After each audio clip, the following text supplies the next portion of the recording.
Hello everyone. हमने अपना second chapter challenges to ethics and moral accountability complete कर लिया है। सो लास्ट में एक केस स्टडी दी हुई है, हम आज केस स्टडी डिस्कस करेंगे। So let's start our case study. Here Michael is the surgeon in the United States, okay, and there was first group who was conservative, religious and pro-life activist. According to them, human life from its inception was sacrosanct, okay. And the other group consists of liberals of various hues, including women right activists. They are known as pro-choice and advocate that a pregnant woman should have full freedom to undergo abortion. For them, the decision of a woman to continue or terminate her pregnancy is her individual choice and not a matter of social or religious policy. Okay? यहाँ पे हम देखेंगे कि जो Michael है वो हमारा moral agent है, सब कुछ उसी को करना है, ठीक है। वहाँ यहाँ पे वो एथिकल डायलेमा फेस करेगा। एक ग्रुप ऐसा है जो कि कहता है कि किसी भी इंसान को हक नहीं है किसी की जान लेने का, ठीक है। जिसने दिया है, जिसने लाइफ दी है उसी को हक है, ठीक है। वो रिलीजियस और प्रो लाइफ एक्टिविस्ट हैं। और दूसरा ग्रुप लिबरल्स का है, वो ये मानते हैं कि ये इंडिविजुअल चॉइस है वुमेन की कि वो टर्मिनेट करना चाहती है प्रेगनेंसी की नहीं, ठीक है।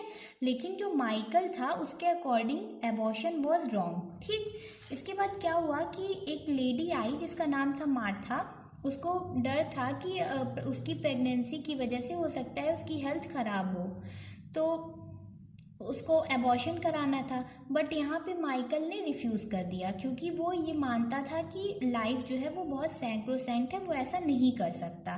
फिर इसके बाद after couple of years Martha is pregnant again, and this time she is diagnosed with cancer and goes to Michael for an operation. He agrees to perform a hysterectomy. Here hysterectomy means an operation to remove a woman's uterus, okay, on Martha, although the fetus might die in the process, ठीक है। हो सकता है कि बच्चे की जान को खतरा हो, बट फिर भी वो एग्री कर गया है यहाँ पे।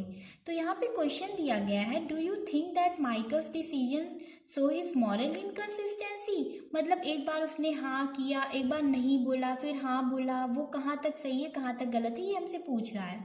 इसका सोल्यूशन क्या होगा। यहाँ पे हम लोग doctrine of double effect apply कर सकते हैं। इस तरीके से अप्लाई कर सकते हैं क्योंकि जो मॉरल एजेंट है उसका इंटेंशन बच्चे को किल करना नहीं है, उसके पास ऑप्शन नहीं है। अगर वो एबॉर्शन नहीं परफॉर्म करता है तो माँ की भी जान को खतरा है, बच्चे की भी जान को खतरा है, दोनों की डेथ हो जाएगी अगर वो नहीं करता।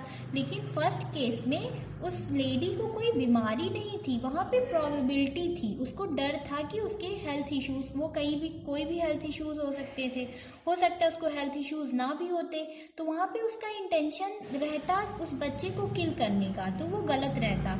लेकिन यहाँ सेकेंड वाले केस में क्योंकि उसको कैंसर डायग्नोज हो गया है, उसका इंटेंशन ये नहीं है कि वो बच्चे को किल करे, उसका इंटेंशन ये है कि वो माँ की जान बचाए, उसमें हो सकता है बच्चे की जान को खतरा हो।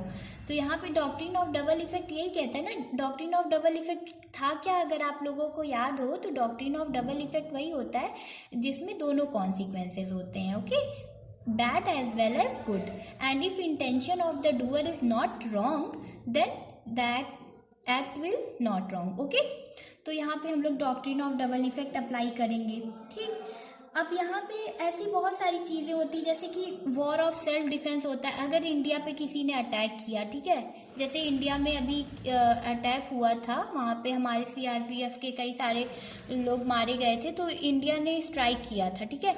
इंडिया ने स्ट्राइक किया था लेकिन उसने ये नहीं इंटेंड किया था कि वहाँ के लोगों को, वहाँ की सिविलियन पॉपुलेशन को खतरा हो, वहाँ हमारा इंटेंशन गलत नहीं था, तो वहाँ पे भी doctrine of double effect apply होगा।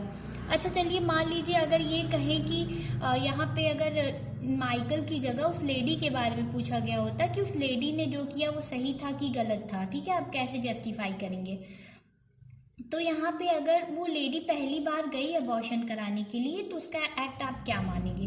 तो यहाँ पे हम लोग एथिकल ईगोइज्म का कॉन्सेप्ट लगा सकते हैं। People should in fact act according to their self interest. वो उसके सेल्फ इंटरेस्ट में नहीं था, उसकी जान को खतरा था, इसलिए वो अबॉर्शन कराने गई, ठीक है, क्योंकि उसकी जान को खतरा था। लेकिन अगर वो फीटिसाइड के इंटेंशन के थ्रू जाती तो फीटिसाइड के अगर इंटेंशन के थ्रू जाती तो उसको बैकलैश मिलता। तो यहाँ पे एथिकल ईगोइज्म का कॉन्सेप्ट भी हम नहीं लगा सकते थे, क्योंकि एथिकल ईगोइज्म भी यही कहता है कि आप तभी तक कोई एक्ट कर सकते हैं जब तक आपका कोई अपोज ना करे, ठीक है। तो अगर लेडी के बारे में पूछा गया होता तो हम एथिकल ईगोइज्म का कॉन्सेप्ट लगा देते। तो आपका कोई भी आंसर गलत नहीं होगा जब तक आप उसको जस्टिफाई कर पाओगे। यहाँ पे सब कुछ आपके जस्टिफिकेशन पे डिपेंड करता है कि आपने ये क्यों दिया, आखिर आपने क्यों बोला कि उसका एक्ट सही था कि नहीं सही था। अगर आप जस्टिफाई कर ले जाते हो सो इट्स ऑल ओके। तो ये हम केस स्टडी डिस्कस कर लिए। आई होप आपको अच्छा लगा हो, आपको समझ में आया हो कॉन्सेप्ट। और हम थर्ड चैप्टर स्टार्ट करेंगे नेक्स्ट वीडियो में। प्लीज़ मेरे वीडियो को लाइक करना मत भूलिएगा, शेयर करिए और हमारे चैनल को सब्सक्राइब करिए and press the bell icon for new updates. Thank you.